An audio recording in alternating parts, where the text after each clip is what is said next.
Good morning, everyone. I want to thank everyone for being here, especially our guests who traveled from across the country and flew in for this event. As you can see by the number of guests, I think it's indicative of the interest in this right now, because as soon as we started planning this, we had more and more people reaching out to us wanting to share their stories. We're here today to discuss the energy affordability crisis that is unfolding before us. There's a lot in the news, but this is what people are feeling each and every day. And it is a crisis, unfortunately, created almost entirely by this administration. President Trump said he would cut electricity prices in half, but electricity prices have risen 13% nationwide since he took office just over a year ago.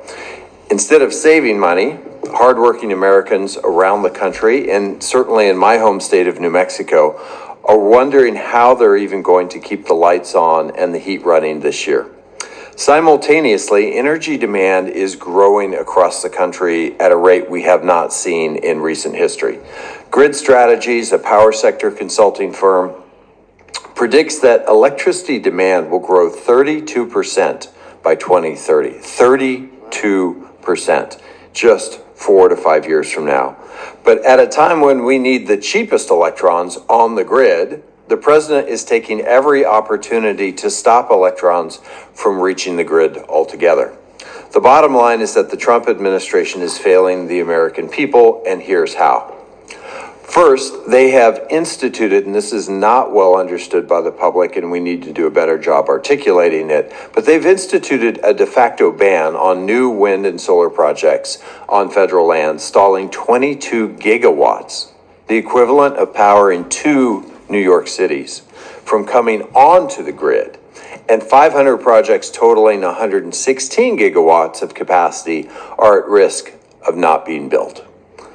Right before Christmas, the administration stopped leases for 5 large-scale offshore wind projects, putting thousands of people out of work. Like literally, sorry, you don't need to show up for work tomorrow. These projects would have provided almost 6 gigawatts of needed electricity to power over 2.5 million homes. For perspective, that's like taking 6 nuclear power plants off the grid. These actions mean that more than half of all new power planned for construction in the United States through 2030 may not come online. Second, they're raising residential gas prices by wholesale greenlighting of liquefied natural gas exports. Under President Trump, the Department of Energy has authorized more than 13.8 billion cubic feet every day of LNG exports, more than the volume exported today by the world's second largest LNG supplier. And this is a simple story of supply and demand. With such enormous LNG exports, there is less supply available to the U.S. Between Q1 of 2022 and Q3 of 2025, residential gas prices more than doubled. And third, the Trump administration is forcing old, broken down coal plants that were supposed to retire to keep operating under the guise of reliability. As of today, the administration has delayed the retirement of at least 6 fossil-fueled units from retirement, and if the administration keeps preventing these expensive plants from closing, it will actually cost Americans an additional $6 billion a year. One of these is the 63-year-old J.H. Campbell coal-fired power plant in Michigan. Scheduled for retirement, the Trump administration has ordered the plant to stay open. Consumers Energy reports that keeping the plant running for just 5 months will cost at least $80 million, more than $600,000 a day. This is in addition to the investments that consumers have already made to replace the power that the plant generated after Consumers Energy and local regulators found that replacing the plant with natural gas, solar, and battery resources could save customers $600 million. The bottom line is this: they're choosing to keep very expensive coal plants on the grid, and consumers are getting charged twice. Once for the investments in more affordable energy sources that they've already paid for, and again in the expensive maintenance fees to keep Campbell plant open unnecessarily. Overall, grid strategies found that forcing aging coal-fired plants to stay open could add nearly $6 billion in cost to the U.S. consumer by the end of 2028. There are better, more affordable ways to make our grid more efficient, less expensive, and ensure that we have the power we need. Today, we have an esteemed panel of guests who are going to lay out exactly how President Trump's failures are hurting everyday Americans and what can be done to drive down electricity prices. Mark Wolf is an energy economist and executive director of the National Energy Assistance Directors Association, which represents states administering federal energy assistance programs. And Mark will talk about why this unfolding energy affordability crisis is unlike anything he has seen in the past. Mayor Sean Patterson Howard is the mayor of Mount Vernon, New York, and the mayor will discuss strains on municipal budgets, as well as new programs helping residents access cleaner, more affordable heating and cooling. Patrick Crowley is the president of the Rhode Island AFL-CIO, which represents 80,000 working Rhode Islanders. Patrick will discuss what the offshore wind stop work orders mean for the thousands of skilled union members actually building those projects. Alfonso Martinez is the business manager of IBEW Local 611 based in New Mexico. Alfonso will discuss how a lack of project certainty in the energy sector makes it difficult to plan future workforce needs, delaying the construction of clean energy infrastructure needed to meet load growth. Scott Libby is the owner of Royal River Heat Pumps in Maine and has 40 years of HVAC experience.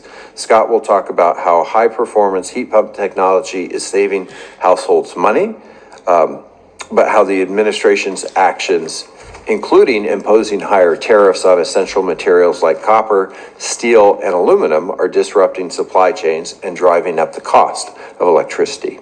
Ari Matusiak is the founder and CEO of Rewiring America. Ari will discuss new analysis showing how home energy upgrades are the most powerful and immediate solutions to lower energy bills while meeting growing electricity demand. And finally, Paula Glover is the president of the Alliance to Save Energy, a bipartisan coalition of utilities and companies such as Google and DuPont. Paula will discuss how energy efficiency through demand response can lower energy costs. I hope the conversation today will provide us with a better understanding of the scope of the crisis before us and what we can do to bring Americans relief. And with that, I'm going to turn it over to our first guest, Mr. Mark Wolf.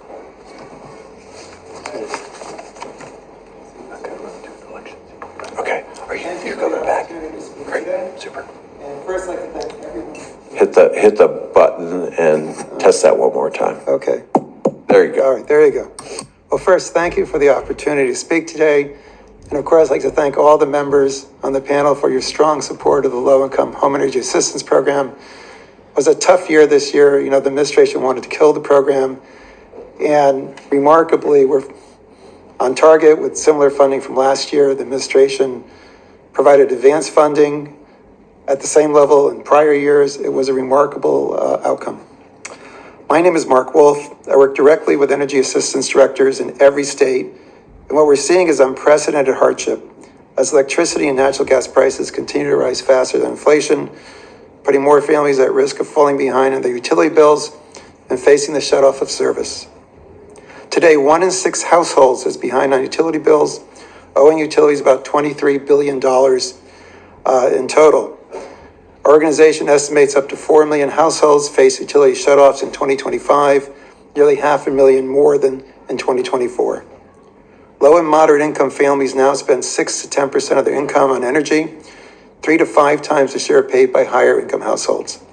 When energy costs rise, families are forced to choose between keeping the lights on, buying groceries, paying rent, or filling prescriptions. This winter follows one of the most expensive summers on record for home cooling, driven by rising electric prices and hotter temperatures. Meanwhile, President Trump is weakening the safety net. The Low-Income Home Energy Assistance Program funding has fallen by more than a third since 2023, reaching only 17% of eligible households, even as the need continues to grow. The administration has repeatedly threatened LAHEAP, firing all federal LAHEAP staff at HHS on April 1st, proposing to eliminate the program's funding in fiscal year 2026. Unfortunately, Congress rejected that recommendation. Even though funds were released, major challenges remain. Federal LAHEAP staff have not been rehired, leaving states to operate without federal training or guidance and increasing the risk of future funding delays. The drivers of higher prices are structural and widespread. Electricity prices are rising due to higher financing costs, aging grid infrastructure, growing demand from data centers, and higher natural gas prices. Natural gas prices themselves have surged over the past year, in part because expanding exports increasingly tie U.S. prices to global markets. The current policy mix has benefited fuel producers and large industrial energy users while leaving households more exposed to rising and volatile electricity costs. We urge Congress to strengthen the program. While LAHEAP provides critical assistance, it currently places no requirements on utilities to prevent shutoffs or offer discounted rates, even as it now delivers roughly $4 billion a year that helps offset bad debt and reduce collection pressures and keep people connected to the utility system. We also urge Congress to expand weatherization and energy efficiency investments and ensure meaningful affordability protections are included when utilities seek rate increases. America can modernize its energy system and move towards cleaner power without forcing families to choose between heat, food, rent, and medicine. Thank you.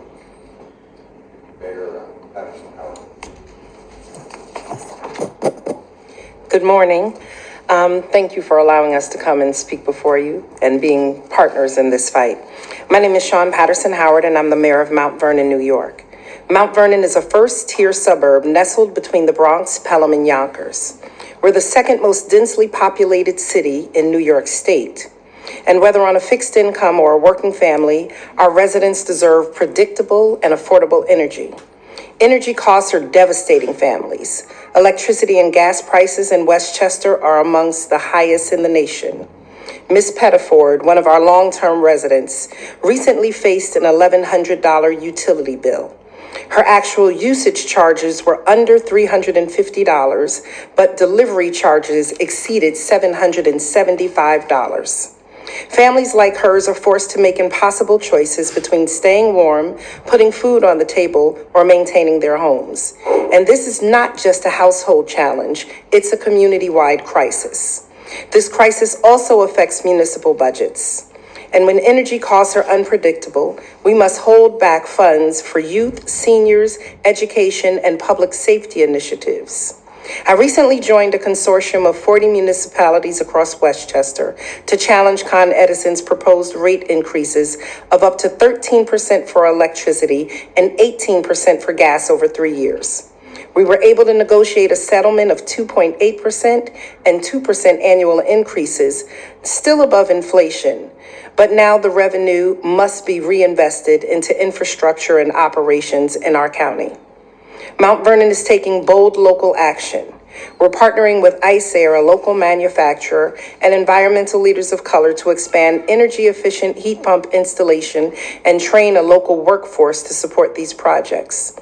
We are collaborating with Con Edison to create a geothermal network that will deliver efficient heating and cooling to thousands of homes and businesses, not just one customer at a time. And we're working with BERT and Royal Power Energy. We're advancing plug-level electricity management and cleaner energy generation. Together, these programs create a full-stack energy efficiency model from the grid to the plug. We're reducing waste, cutting costs, and protecting the environment. Unfortunately, spiking energy costs force impossible choices, and every dollar saved on stable energy costs is a dollar that keeps food on the table, supports local businesses, saves for a child's education, or invests in a home. Energy price stability isn't just a utility issue. It ripples throughout our local economy and strengthens families. And so I urge you to please act. Support common sense, clean energy solutions that protect families, strengthen communities, and reduce reliance on fossil fuels. By backing these initiatives, you can help families not just cover utilities, but feed their families, plan for the future, all while promising affordable energy and reducing harmful emissions. Energy stability isn't just a utility issue. It's an economic, public health, and moral imperative. Thank you for your time and leadership, and we look forward to supporting your efforts. Thank you, Mayor. Patrick Crowley. Thank you, Ranking Member Heinrich, members of the committee, especially my two senators from the great state of Rhode Island, Senator Jack Reed and Senator Sheldon Whitehouse. My name is Patrick Crowley. I'm the president of the Rhode Island AFL-CIO and co-chair of Climate Jobs Rhode Island. I represent 80,000 working-class Rhode Islanders, including many of whom have been hurt by federal actions against job-creating clean energy projects like the 704 megawatt Revolution Wind. While I'm happy to say my members are back to work, I'm afraid the damage has been done. Working-class families in Rhode Island are struggling with expensive and rising energy bills as demand increases. And too many Rhode Islanders, too many Americans, are still struggling to make a good living and support our families as costs skyrocket. The Rhode Island labor movement is leading on solutions to these intertwined issues. For the past 10 years, we've worked to bring offshore wind to the Northeast. It's a domestic source of new energy to meet rising demand, and it's bringing thousands of high-quality union jobs to the communities where my members live and work. That should be uncontroversial.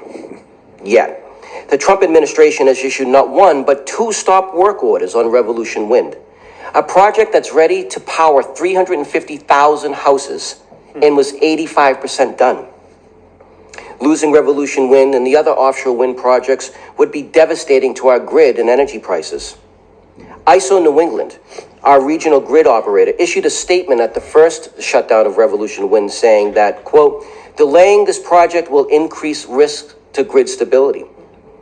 Losing Revolution Wind for good would be devastating to workers who are counting on offshore wind for good jobs to support their families. Workers like Caden Pimentel and Antonio Gianfrancesco, members of Laborers Local 271. Nick Reynolds, who paints and coats turbines as a member of the International Union of Painters and Allied Trades. Tom Kilday, an apprentice electrician with IBEW Local 99, who has been working on Revolution Wind for the past year, and when asked about the shutdown said, quote, it's like running a marathon and getting tripped 100 feet from the finish line. If I can offer you one takeaway for you to consider today, it would be this. We can build a resilient economy. We can make energy affordable. We can do it while we create good jobs, and the labor movement is ready to lead the charge. Let us finish the job. We need your help to make this a reality. Thank you. Thank you. Alfonso Martinez, welcome. Good morning, Ranking Member Heinrich, esteemed senators, and fellow panelists. My name is Alfonso Martinez Jr., Business Manager and Financial Secretary of the IBEW Local Union 611. We have roughly about 3,000 members. Most of those members, they know me as Fonz. I'm a proud 33-year member of the IBEW, and my position in the union and therefore the energy industry have been vast. I am both a journeyman lineman and a journeyman wireman, meaning I have built big buildings and operated and maintained big power lines and built big power lines. I have the frontline experience in America's energy industries. IBEW Local Union 611 supported the infrastructure and energy legislation that became law in 2021 and 2022 because for the first time, these laws put members on a level playing field in the renewable energy industry, and more broadly invested heavily in modernizing the power grid. The IBEW works on all forms of power generation, but until the IRA, the renewable sector was less union friendly, to put it mildly.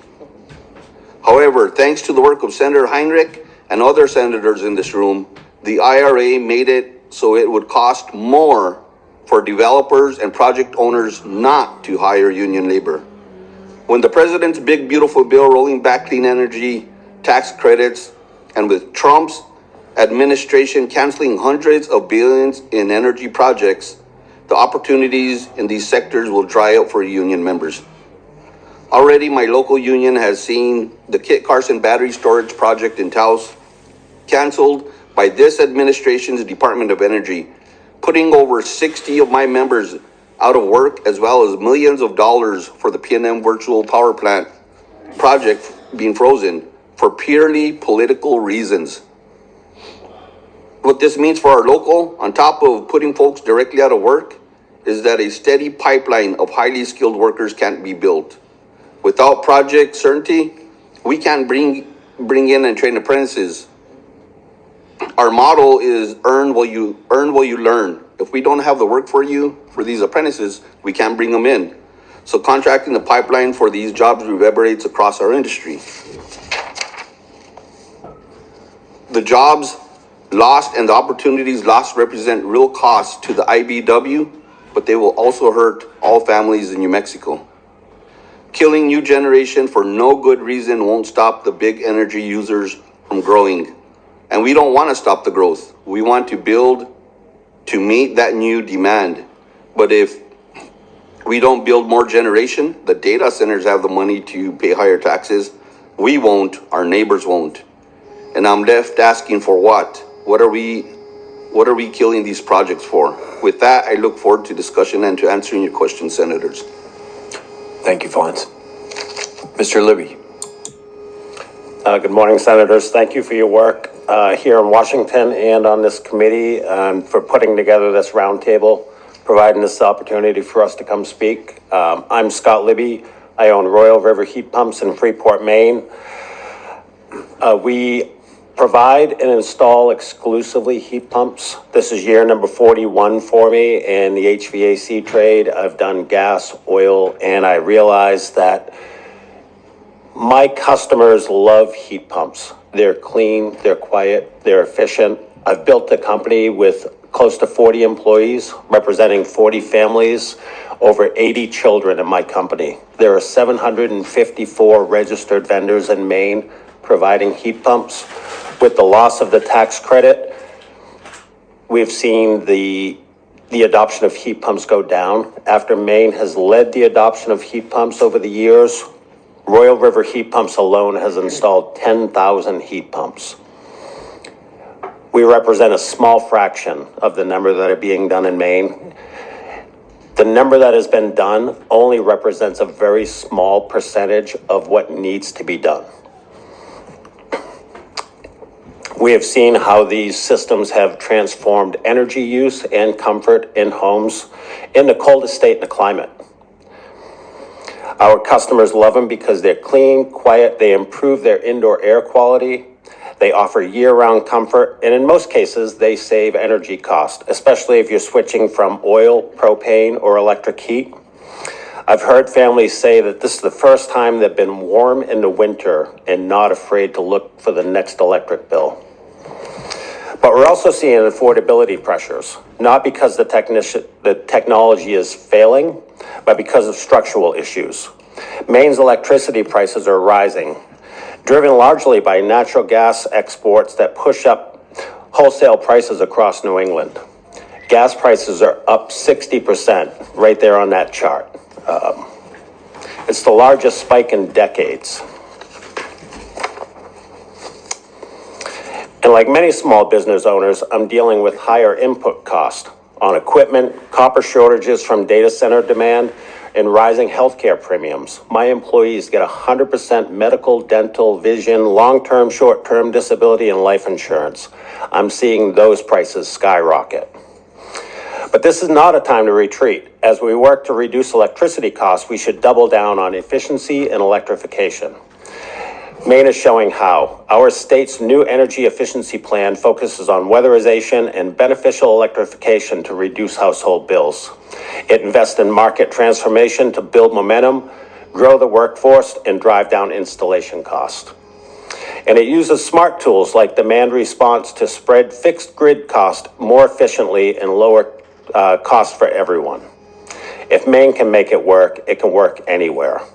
Let's make sure every household, not just the wealthiest, can afford the benefits of these systems. Thank you, Mr. Libby. You'll be glad to know I have 2 heat pumps and we burn 0 molecules in our house. So, Mr. Ari Matusa. Thank you for that too. Thank you, Senator Heinrich, for the opportunity to be here today. Thank you, Senators Reed, Whitehouse, Hirono, and Welch for all of your collective leadership on these issues. On my way in this morning, I asked AI a question. which was how much would the tech companies be spending over the next 5 years to procure energy so that it could keep answering questions for me and everybody and all of us. Its response was several $100 billion, maybe $1 trillion for energy procurement, not the bills that the data centers will pay for their energy bills, but just to get that electricity. And that makes sense because the procurement that is projected, Senator Heinrich, as you mentioned, is going to be somewhere between 100 to 200 gigawatts to support these data centers all across the country. And these projects are all across the country. That is one of the inputs into the rising electricity rates because we're not building enough new power or bringing it online, and there is more demand on the system for power. And there has been a lot of discussion about this, of course.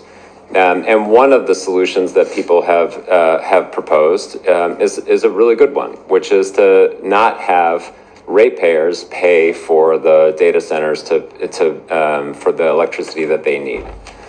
But the dynamic here is a little more nuanced, because if we say to large loads like data centers that they need to pay their own way, that doesn't lower anybody's bills. It actually just slows the rate of increase. But there's actually a really amazing opportunity in front of us that creates a win-win for all of your constituents and all of our communities. It turns out that 50 to 100% of the energy that these data centers need can be furnished by households by putting rooftop solar, batteries, heat pumps in people's homes, creates enough space on the grid for the electricity that the data centers themselves need. So, if the tech companies are going to be spending several $100 billion to $1 trillion to find that energy, they could put a significant percentage of that into an investment into all of us, into households to purchase these machines to lower their bills immediately. And it turns out that when you install rooftop solar and battery storage and heat pumps in your home, your bills go down. They go down by $1,800 a year on average. $1,800 a year on average that happens right away, not $1,800 a year that might happen 5 or 6 years from now when the grid catches up to all the demand that it's needed. So part of why I'm raising this is that I think this is an opportunity for real federal leadership, and it manifests in 3 ways. One, we need to come back around to the investments that you all led on to help households make these investments in the first place.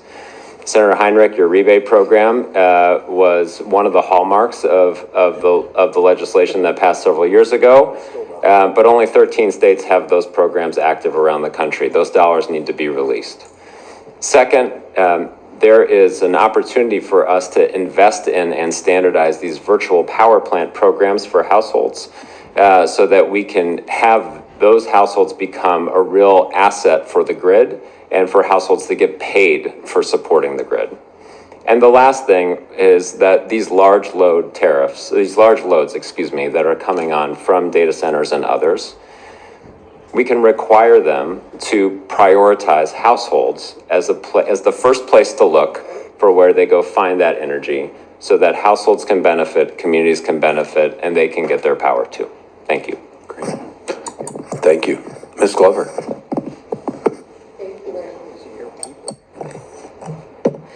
Thank you, Ranking Member Heinrich and the members of the committee. I'm Paula Glover, President of the Alliance to Save Energy. It's an honor to join you today to discuss how we protect affordability for American families and businesses at a moment when the electricity system is under historic pressure. Across the country, utilities are facing rapid load growth driven by data centers, AI, electrification, and new manufacturing. Demand is rising much faster than new generation and transmission can be built, creating a widening gap between near-term needs and long-term infrastructure timelines. And when that gap widens, the cost of new infrastructure often falls on families and small businesses owners, many of whom are already struggling with rising energy bills. The good news is this: rising demand does not have to mean rising electricity prices. Energy efficiency, flexible demand, distributed energy resources, and virtual power plants are real, proven solutions. They can be deployed faster, and at lower cost than traditional infrastructure, serving as a practical bridge while new generation and transmission come online. Energy efficiency protects affordability in two ways. At the system level, it lowers peak demand, helping utilities avoid or defer the most expensive investments that drive rates. At the customer level, it directly reduces energy use and bills, especially through foundational measures like weatherization, which are critical for households with the highest energy burden. At the Alliance, we've been working with utilities, regulators, and large customers on a framework called Bring Your Own Distributed Capacity, or BYODC, because you love a good acronym. The idea is straightforward. When large energy users add load, they help fund incremental efficiency and demand-side resources that deliver real, verifiable capacity for the grid. This approach gives utilities faster capacity relief, strengthens reliability, supports economic growth, and helps protect customers from unnecessary cost increases. Yet today, demand-side solutions remain dramatically underutilized. They're not consistently treated as capacity in planning or interconnection, despite their speed and cost advantages. We don't need a one-size-fits-all mandate, but what we do need is national leadership that helps states and utilities fully use the tools they already have through clear measurement and accreditation, rapid deployment of home energy rebates, and scalable pathways for virtual power plants. And this is a rare moment.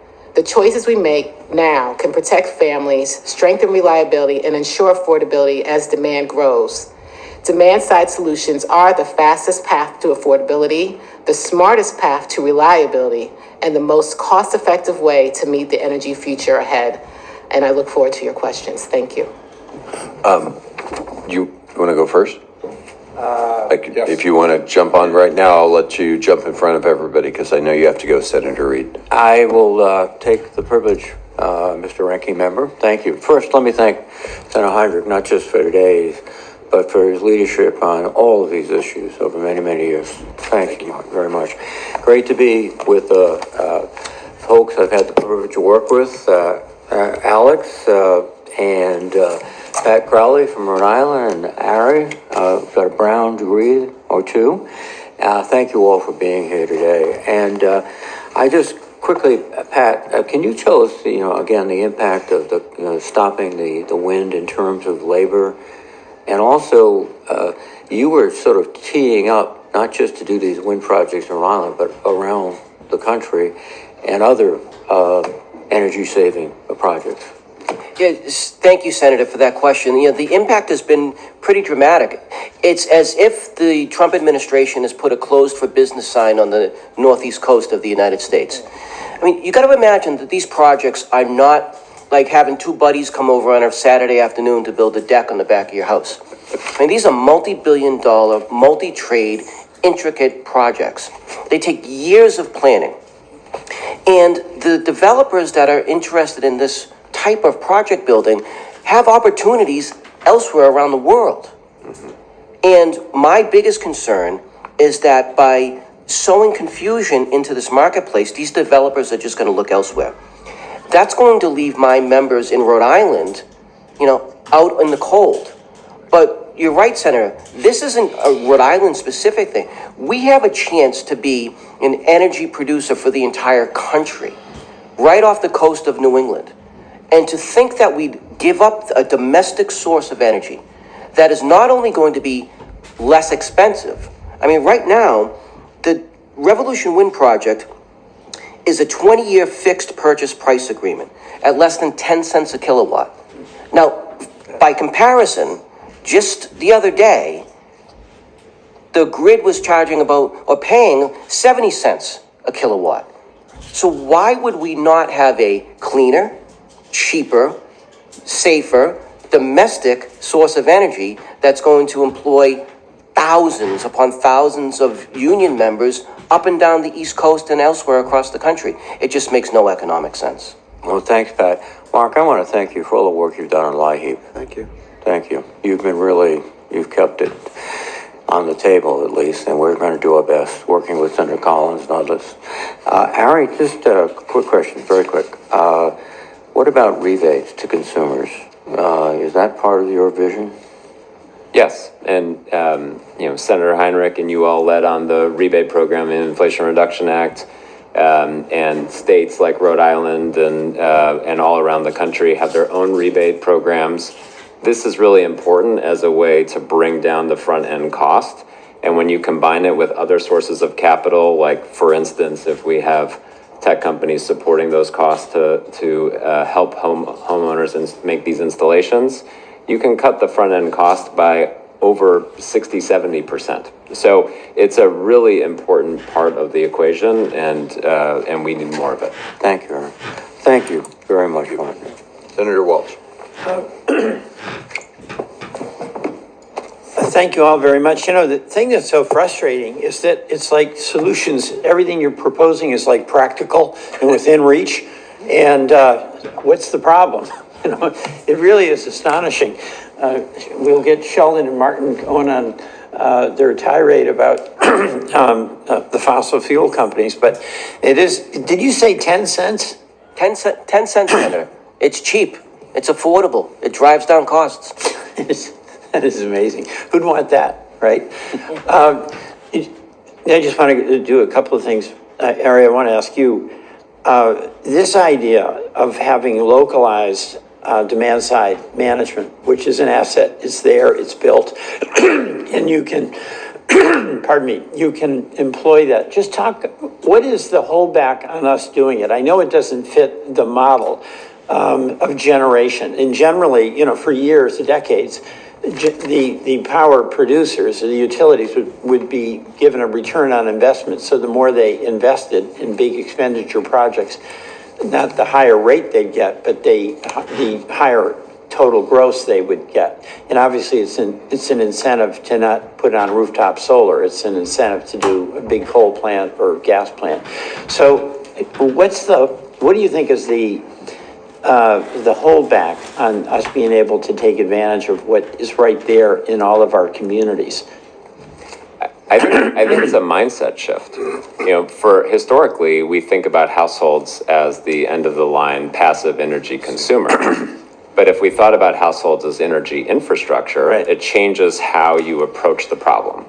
And, you know, a large tech company corporation coming to town to build a data center is not going to, you know, knock on your door or mine and say, hey, you know, have you thought about getting a heat pump? So how would you implement that? Right. So this becomes a programmatic strategy where you pull together the utility, a local set of implementers, and the support from the hyperscalers for the dollars. But what we're seeing in places like Maine, where Scott has been doing a great job installing a lot of heat pumps, is that when you put a program together and you say, we have a goal, we're going to try to get to 100,000 heat pumps in the state, people rally around that and they get organized. And what's beautiful about this approach is that it allows the whole ecosystem, from the contractors to the local community leaders, to say, oh, we have a target. We have resources to support 20,000 households getting upgrades. Right. And then that allows that to start to play through. Thanks. And Paula, on the energy efficiency, Senator Padilla left, but he was bragging to me about California having reduced the cost of electricity, and it's not the demand, it is the utilization because of efficiency. So again, that's something that can be done on a household or a business level approach. We've got an efficiency utility in Vermont, but just elaborate on that a little bit. Yeah, so I think, right, what you're speaking to, Senator, is that the efficiency allows people to install measures in their own homes, apartments, what have you, businesses that will affect them, or, right, enable them to save energy. I think the challenge that we have is that there's some enabling things that need to happen for particular customers. So if you think about the customers that Mark serves, those customers typically have, before you can get to efficiency, you probably have some things that have to do with weatherization, or even before weatherization, right? I have a hole in my roof, I have a faulty, like those kinds of building envelope things. So we've got challenges in terms of how do you support households of various demographics to adopt these kinds of programs. And so the beauty of rebates, tax credits, or weatherization, what have you, is that each of these programs can attack the problem from a different position. And so I think what Rewiring America and what Ari is suggesting is, right, another solution that we have to address this like multi-leveled problem. And depending on the customer that you're dealing with, it's heat pumps, it may be insulation, it may be something else. But at the end of the day, I think it serves two purposes. One, it does reduce the bills of households, right? Efficiency is the thing that makes energy more affordable. But it also then, right, gives us greater capacity in the grid. And that has challenges in terms of how you manage it, but it does create space. And particularly during a time where we know, while we're talking about permitting reform, it's not going to happen tomorrow. And we have a challenge that needs to be addressed tomorrow. And so how do you address this near term, even while you're looking for a longer term solution? Thank you. Senator White. Thank you very much, everybody. Thank you, Great. Senator Heinrich. It's a pleasure working with you, and I'm hoping that we can get back to work on permitting reform soon, when we can get a response from the Trump administration about when their nonsense will end. I'm delighted to welcome Pat Crowley here, who's been such an effective leader against the Trump administration's illegal, irrational, and mean-spirited attack on offshore wind jobs. And I just wanted to raise the question, like, what do we know and how do we know it? We know that renewable energy is less expensive. How do we know that? We know that from sworn pleadings filed in the offshore wind cases by attorneys general alleging hundreds of millions of dollars in customer savings, with sworn affidavits to back up those in-court assertions. We know that from written contracts that bring Revolution Wind electrons at 9.9 cents per kilowatt hour onto an 18 cent per kilowatt hour grid. 9.9 is less than 18. We ought to be able to agree on that. We know that from the technical experts who run the grids, the ISO operators who call up offshore wind, solar, and wind before they call up fossil fuel, because it's cheaper, and that's how the grid works. The technicians know that renewables are cheaper, and we know it from experience. We went and took a look back at Texas, and we took a look at the Texas grid, and there is a level. There are all sorts of levels of demand. Demand is, let me say it this way, supply has gotten much cheaper on the Texas grid as renewables have come online. There's been an explosion in Texas of solar and wind, and as a result of that, at a fixed level of demand, the cost has gone down by 2/3. Thanks, Peter. 2/3 in cost reduction because all of that less expensive power came on. So, Peter asked a very good question. This makes no sense. How does this make sense? It makes sense once you understand the political context that we're operating in. It makes sense once you understand that the fossil fuel industry contributed hundreds of millions of dollars to Donald Trump. And that by deliberately hobbling and interfering with and blocking and slowing down cheap, clean energy, they drive grids across the country up the stack to more expensive fossil fuel plants. Those more expensive fossil fuel plants set a higher price for consumers, so consumers have to pay more. And that extra money goes where? It goes to the fuel dealers and the operators of those fossil fuel plants that would otherwise be sitting idle because they're too expensive and inefficient and polluting to run. It is a direct transfer of millions and millions and millions of dollars out of the pockets of ratepayers and customers to the big fossil fuel donors of Trump. It's not just a cost, it's a scheme. And the more people understand that this is being done deliberately, this is on purpose, this is to raise their electric utility costs on purpose so that the extra money can go to Trump's big fossil fuel donors, then they'll be mad about this, and I think they deserve to be mad about this because they're already mad about the cost. And when we understand that there's a corruption element, it gets even worse. So thank all witnesses for being here. Thank you, Martin, for your leadership on the Energy Committee. And back to the next person on the panel. Senator Hirona. You're up. Oh, thank you, of course.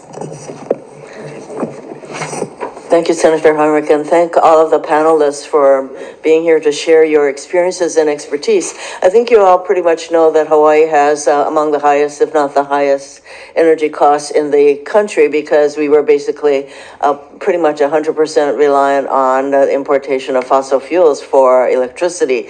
We also have, as a result of the continuing cost of energy in Hawaii, that one of the strongest, I would say, goals for becoming 100% non-reliant on fossil fuels and relying on renewable energy by the year 2045. So this regime's drill baby drill orientation is definitely not helping Hawaii get to its goals, and so we face major challenges.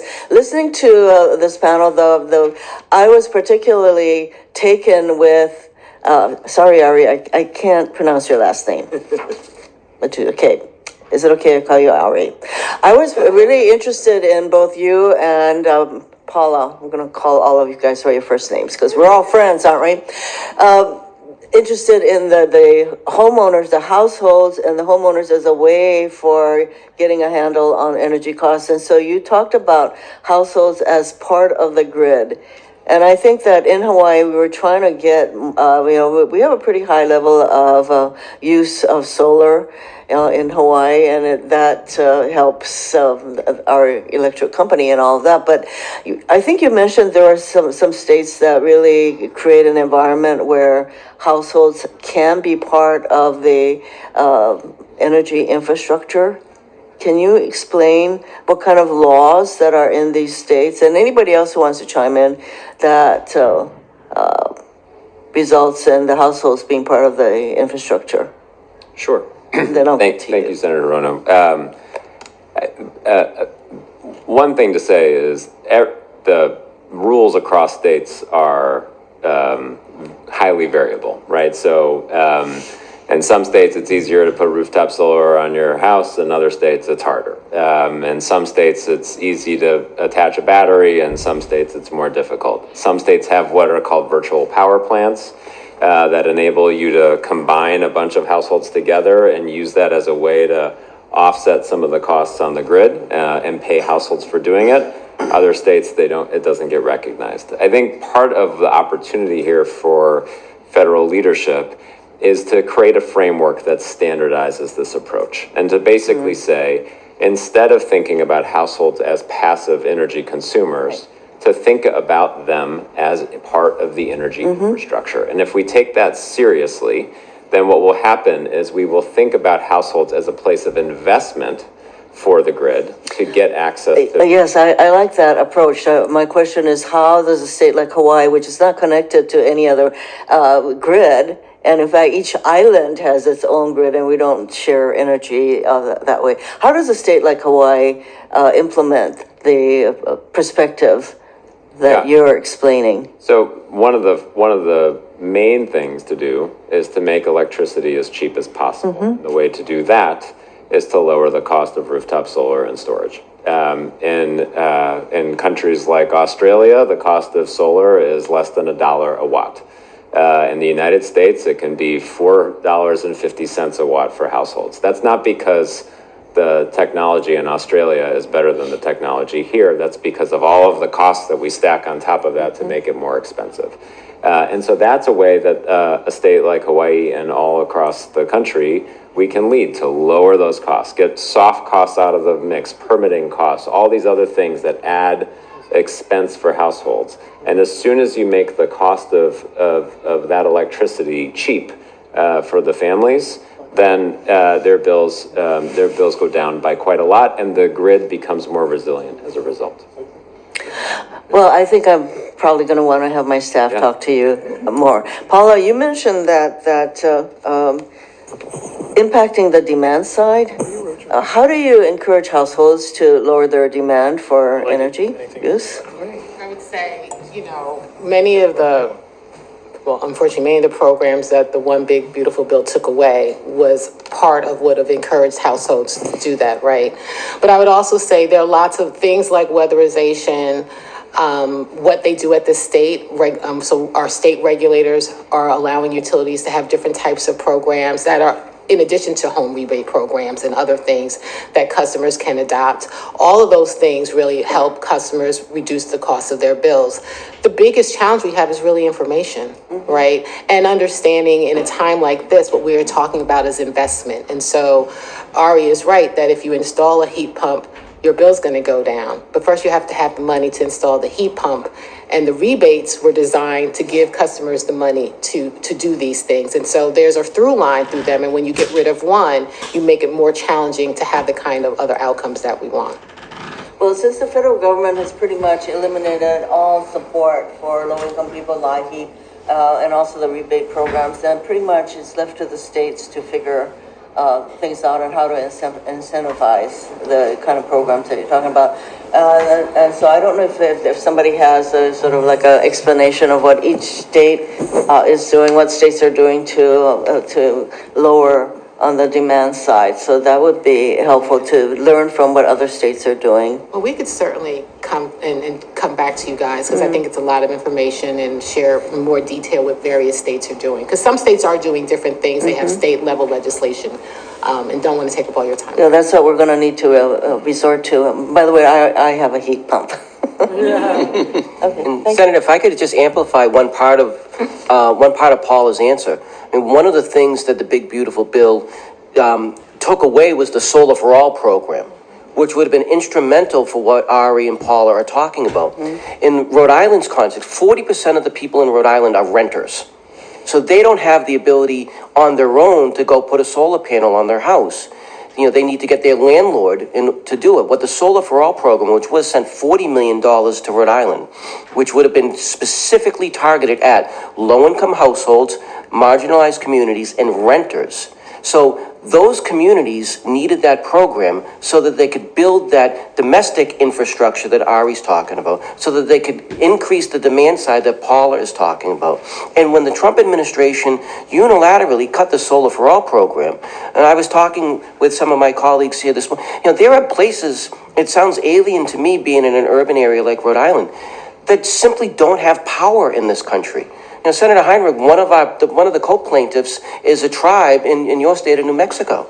I mean, and just to think that we had an opportunity, not just to provide electricity to these folks, but to actually build a power source that we could make demand increase, but create the space to do all of the other things that Ari and Paula were just talking about. I mean, it's counterfactual.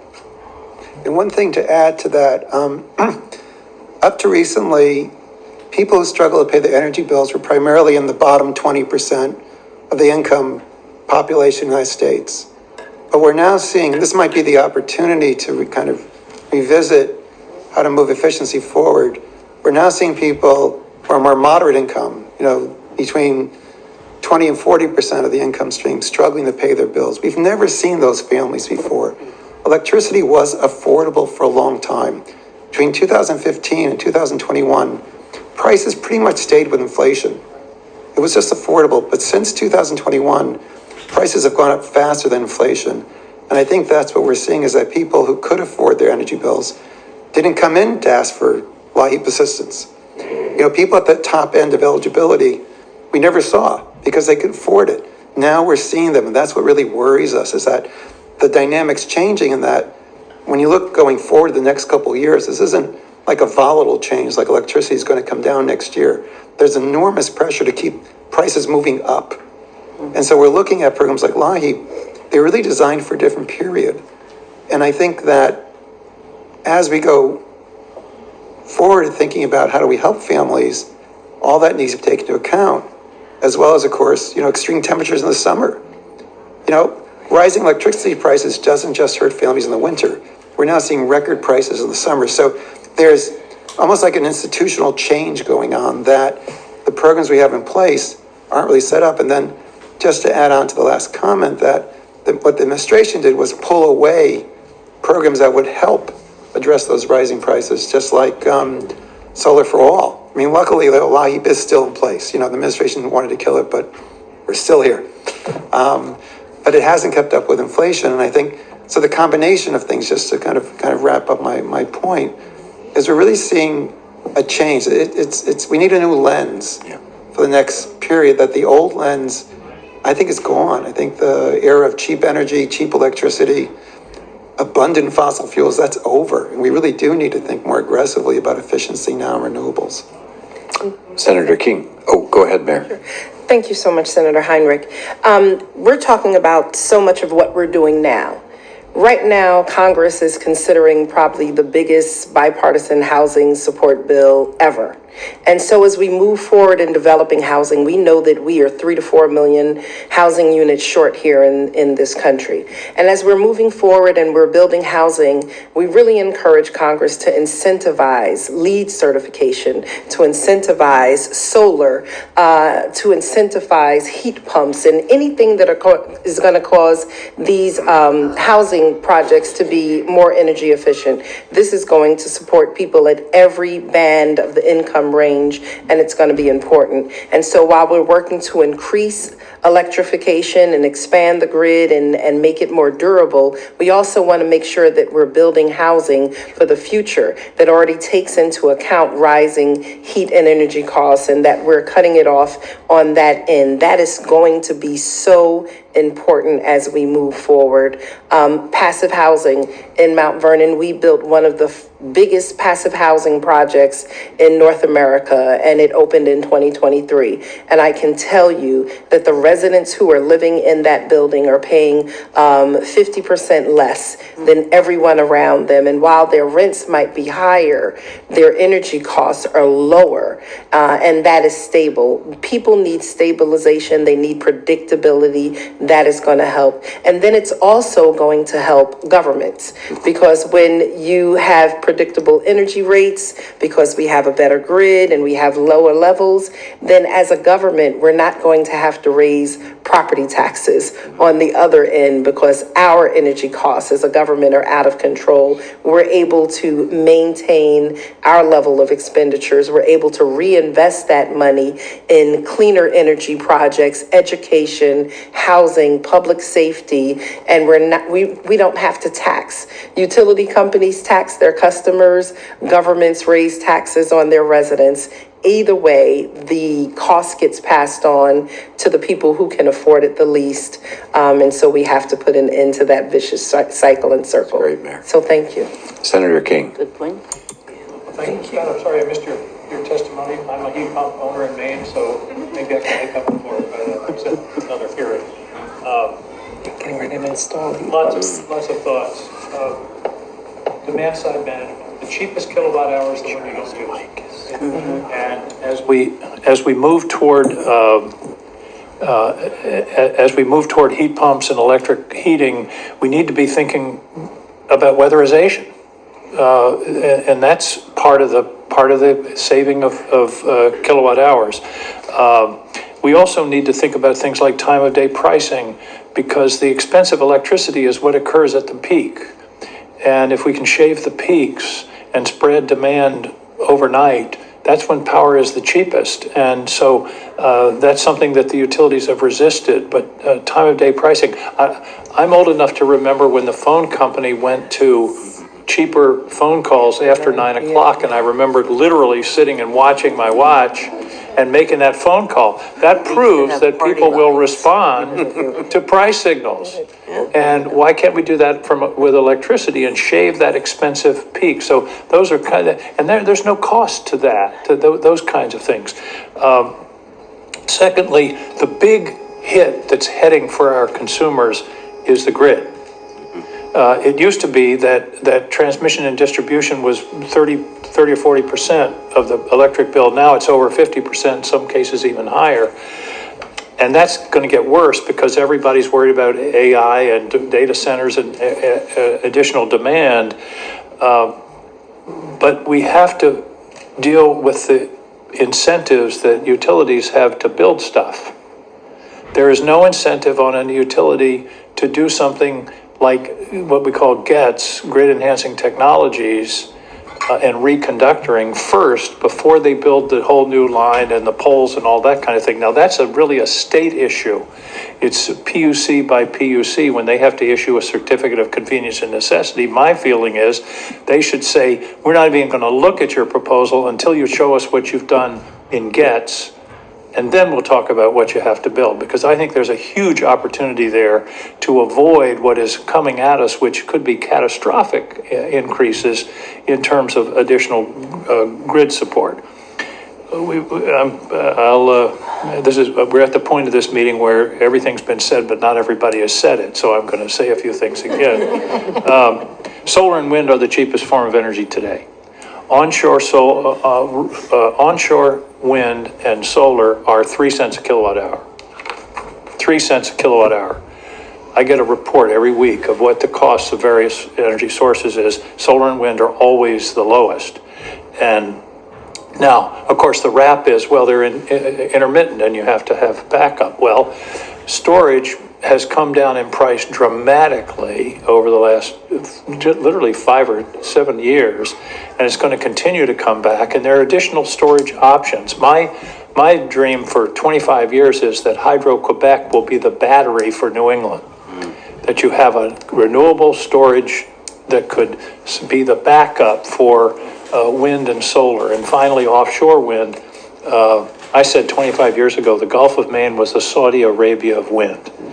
The capacity factor for a wind project onshore, which I developed one in Maine some years ago, was about 35 or 40%. The capacity factor offshore is 55%. That's a huge difference.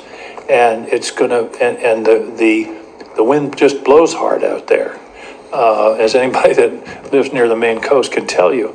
So there are all kinds of things that can be done, but it needs to be done in a coordinated and thoughtful way. And unfortunately, what's happening now is that the administration is pulling back on all of these things. And I think it's important that the American people know that rising electricity prices aren't inevitable. They can be avoided, but what this administration is doing is facilitating those higher prices rather than ameliorating them. They own the increase on your electric bill because it can be avoided through a whole series of things that takes concerted action. But I think that's so important. Ms. Glover, you've been nodding. You agree with me, I hope, on demand and I mean, yeah, I think that anything that we can do to help customers, right, not use as much as we're using now, and including our businesses, right? I think sure we should be doing that first. Absolutely. You know, peak load pricing, demand response, paying companies capacity payment for reducing demand at certain critical times. Yeah. And all of those things, there are a lot of low cost, no cost efforts that can be made that will significantly lower energy prices. I appreciate all of you coming here. This is, it's so important, and it's going to really, it's going to hit a lot of our people really hard in the next couple of years, and it can be avoided. That's what's so damn irritating about this. Thank you, Mr. Chairman. Thank you, Senator King. And, you know, it's kind of reflected in this map over here because we see how much energy prices have gone up through the electricity lens. But in places where investments have been made in these solutions, we've been able to keep rates low. I think my current rate through Public Service Company in New Mexico, which serves the Albuquerque area, is like 10.8 cents a kilowatt hour retail. And there are other places where it's double that we have solutions to be able to do this, but it requires, it requires action and leadership, not dogma. So we are going to go to Senator Schatz, and then after Senator Schatz, Senator Catherine Cortez Masto.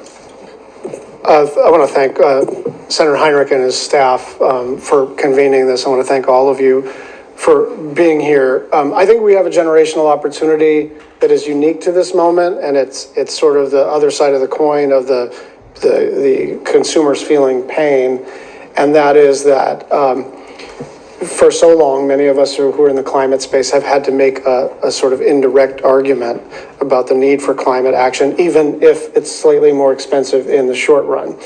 And we know, and by the way, I believe that with every fiber of my being, and I made that argument, and I would continue to make that argument, but we don't need to make that argument anymore.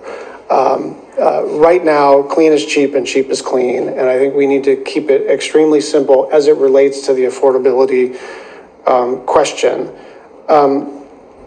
What I would like to ask from all of you, sort of to go through our leader here, is as we think about the solution set, obviously there are technical pieces of this, and many of these things land at either the FERC or PUCs and PSCs and all the rest of it. But I would like to begin the process of developing a what would we do if we were in charge plan, and I would like to differentiate 2.0 from 1.0 in a couple of ways, and I'm open to additional ideas. The first is, I think we just need to think about speed to market on government services, on government subsidies, because so many of these programs just kind of lumbered their way through various systems and just weren't deployed quickly enough to have the consumer impact, have the economic impact, and therefore the political impact that we had hoped for. And so while we were putting together our IRA and trying to satisfy stakeholders, we ended up creating this labyrinth that we ourselves had to then navigate. And I would like to think about extremely simple, immediately executable things that we can do and fight for on the federal level. Second, I think there's a place for subsidies. LIHEAP is a very good example. Obviously, the ITC and the PTC are sort of bedrock. But I do worry about subsidy being the only solution set, because you're not, in the end, reducing the retail cost of something. I'll give you an example. On Pell Grants, when we increased the Pell Grant subsidy by $500, and remember, the money gets wired directly from the federal government on behalf of a student right to the treasury of a university. And so most universities, they have their CFO, right? Pell Grant is up $500 in fiscal 26, I'm making this up. And they go, cool, it's now $500 more. And nobody saw a bit of savings. And so subsidies are very critical for people who are in economic trouble, but we also need to try to figure out how we can reduce the actual cost. Otherwise, there's just not enough subsidy in the world to sort of chase after that. And then somebody made the point about heat pumps and LEED certification in construction. I'm all for that. I would just like us to think about incentivizing that as opposed to mandating that, because again, speed to market is like a critical aspect of maintaining political support for what we're doing. So if you can get expedited consideration from state, county, or federal decision makers, that's great.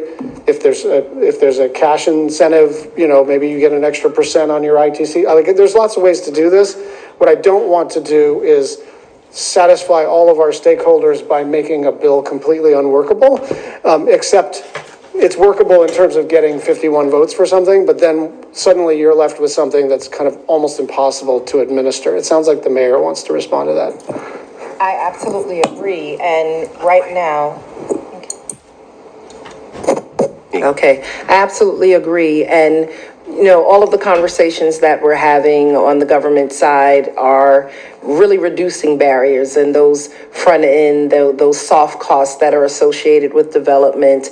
They're looking at NEPA laws. In New York, we're looking at seeker laws, and these are things that drag projects out for years over years. And so we are looking for ways to absolutely speed that process up, make sure that we're still developing in a safe way, but one that reduces the cost to the developers, because then that will reduce the back end costs to those who are living in our community. So no, not mandates, but incentives are the way to go, definitely. So thank you so much for that thought, because that is something that we're working on.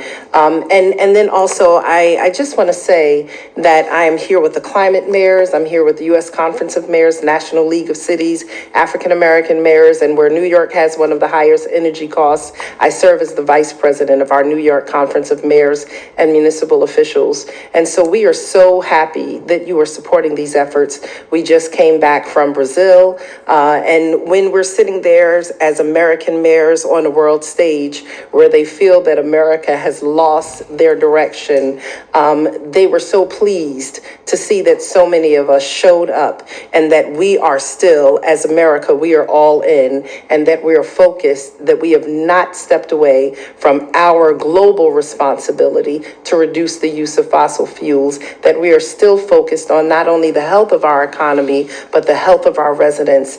These are things that we are always going to keep front of mind, and it is just so helpful to know that on Capitol Hill, we still have partners. Thank you.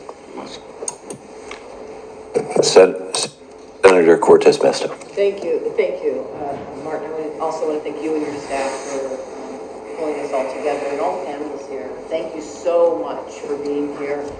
Mayor, I flew back on Tuesday, so I finally got through the storm, with the mayors from my state, and I talked to them regularly.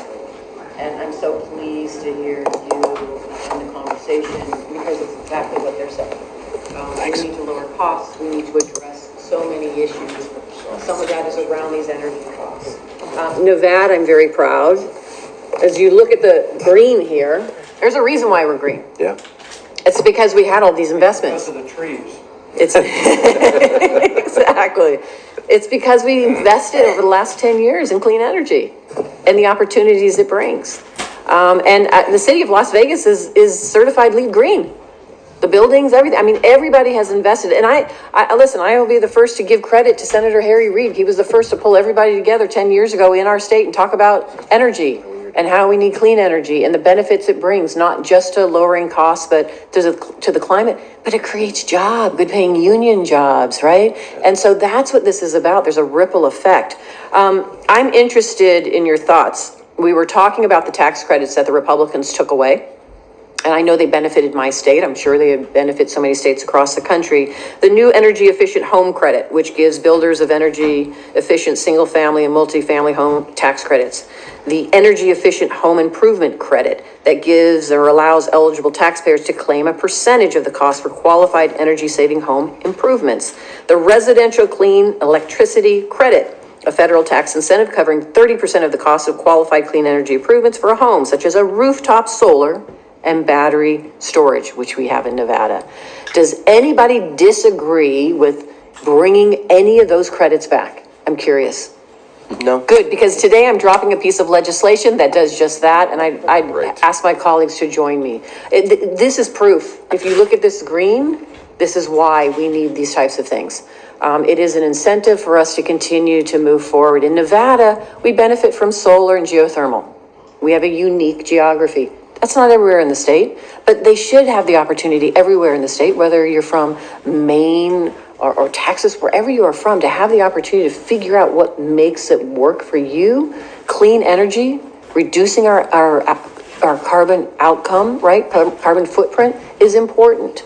So for us to continue this conversation is key to our future in creating jobs. And I want to touch on that because I think we've all talked about the energy credits, but I love Mr. Crowley and Mr. Martinez. Thank you, AFL-CIO, IBEW, close to my heart. I was just at a dinner for the AFL-CIO and all of our labor. But here's what I do know that most people don't. I don't care what party you're from. If you have a job to go to and you know that there's projects in the queue and that you're going to continue to be able to work, particularly as part of organized labor, that matters. Mm-hmm. And so can you talk a little bit about the importance of some of these clean energy projects, but most importantly, the impact that this administration is having on slowing those projects down or eliminating some of those projects? Because right now, Secretary Burgum in the Department of Interior is mandating that any new project come up to him for approval. That is having an impact that I see in my state. I'm curious if you guys can both talk about that, what you're seeing. Sure. I mean, I'll start, Senator. You got to imagine that construction workers are the original gig workers, right? They go from project to project, work for developer to developer. And what the renewable energy sector was providing for the first time, really in generations, was long-term job stability for people for years at a time, which is not common, especially in places like the Northeast where I'm from, where winter shutdowns and summer shutdowns are frequent. So to be able to think about going from a job from January 1st through even December 31st is a luxury for people that work in the construction industry. And I'll never forget one of the things that my union brother, Nick Reynolds, who's a painter that I had referenced earlier, said after the second Revolution wind shutdown. He's like, this was a job I was planning my life around. Yeah. This was going to take me for years out. And then 2 days before Christmas, I'm told that I have to compete with 12,000 other human beings in the middle of winter for construction jobs that just aren't there. That's one of the things about this industry that is really transformative. Yes, we're going to have a better energy grid. Yes, we're going to have lower costs. Yes, it's going to be better for the environment. But for working class Rhode Islanders, working class Americans across the country, this was going to be an opportunity to reshape the entire landscape of their work. Just one example of that I think is important for all of you to maybe consider when you're going into the next round of bill negotiations. One of the labor standards that we enacted in Rhode Island was to make sure that there was an apprenticeship standard for any time the state is a market player in the renewable energy sector. Now, why is that important? Because the average age of a construction worker in Rhode Island is 55 years old. And for the first time in 100 years, those white Irish and Italian guys aren't having their sons going into the craft. So they're being replaced by brown, black, and female workers. It would be a shame if the high-quality union wages and benefits disappeared just because the complexion, gender, and nation of origin changed. We can use this renewable energy sector to drive that transition, to make sure that the communities that have been underrepresented in these areas have a foothold and can be able to build that working class, middle class lifestyle that we've taken for granted. So if you could think about those type of standards and how transformative they are for the entire working class, for the entire country, what a difference it could make. Yeah, and and let me just say, thank you so much for that comment. While I was home last week, I had a roundtable discussion with my building trades, and it's a tough time for them. Yeah. It really is. They are, there's the uncertainty, they're concerned about their future for their jobs. They are feeling the pressure just like everyone else. And a lot has to do with the policies of this administration and the concerns that we have all been talking about. It's not just lowering energy costs, it's about creating jobs. It is about a certainty that comes to our working class. That is Nevada. And we are seeing that over and over play out across the country that I think this administration is missing out. Listen, we're talking about bringing manufacturing back to this country, but manufacturing is not increasing here. We've seen that. That's not what's going on with the tariffs and everything that's happening. We have to pivot. We have to readjust this, because if we don't, too many of our hardworking families, individuals who, by the way, who built this country, right, who are on the front lines of building everything that we are utilizing in our communities, they're going to be out of jobs for the reasons that you said. And now you add immigration enforcement on that. It's devastating. So I thank you for being here, and I thank you for the conversation. And if I could just say, Mayor. Thank you so much. It was said that this is a generational, is my mic on? Okay. They said it's a generational opportunity and a unique moment that we're in, and I agree with you totally, Pat, that we're working with ICER, a local manufacturer and installer of heat pumps, and we're also working with Environmental Leaders of Color, which is a local organization, and I spoke to them this morning, and we just submitted a grant to the New York State Department of Energy, Environmental Conservation, to create an employment training program and a partnership with our unions to train young people of color ages 18 to 24 in heat pump installation, in solar panel installation and maintenance. And as you said, this is a generational opportunity. So many people no longer have the chance to find careers.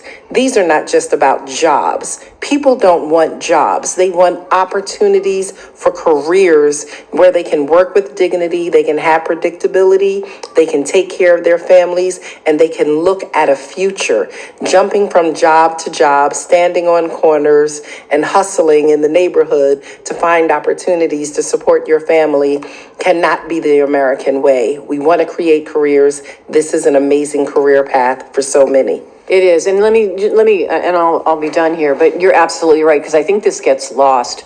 And let me just give everyone a perfect example. Our working class is our service industry in Nevada. COVID hits, everybody loses a job. Some of our women working in that industry said, enough, I want a job that I know will have a future, so they went to the building trades and started going through the apprenticeship program. Now the administration comes in and says to a women-owned training program, you run afoul of DEI, you're women, and we're not going to fund you anymore. That's how this administration is thinking, and it is devastating to so many, like you have said, who want an opportunity for a job, for their future, to want some certainty, but because they run afoul of some DEI moment, this administration is determining this, that they're going to lose their opportunities and their opportunity for their future and for the kids. That we cannot stand. And that's what we have to push pits back Americans against Americans. Yes, we yes. have to be united. If we're talking about making America great again, it's an America that is great for everyone. We cannot compete in our own country against one another. We are competing on a global stage. And if America is going to be strong, every segment, every population, and it is our diversity that will allow us to be a strong quilt that can cover our country and keep us all safe and warm. So thank you. Thank you. Mayor, you are on message today. Thank you. I think we ought to be a country where we can all agree that we believe in cheap, abundant, clean energy, and we believe in jobs that you can actually build a family around. And when we run afoul of those two things, it ought to be an indication that we have lost our way. And I want to thank all of you here today for bringing us back to how we should view ourselves as a nation, leading the world in holding up the middle class and being the energy leader for the world. And we're going to get back to that thanks to all of you.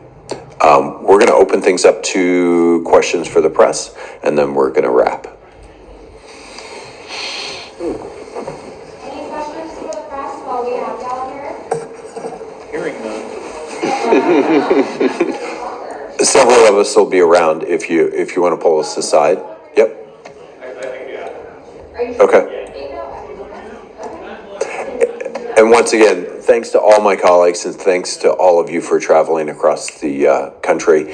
And if you really want to get in the weeds about why you can only get to 75 or 85, 90% efficiency with a gas water heater, but a heat pump can get to 400%, go talk to Scott Lippy afterwards.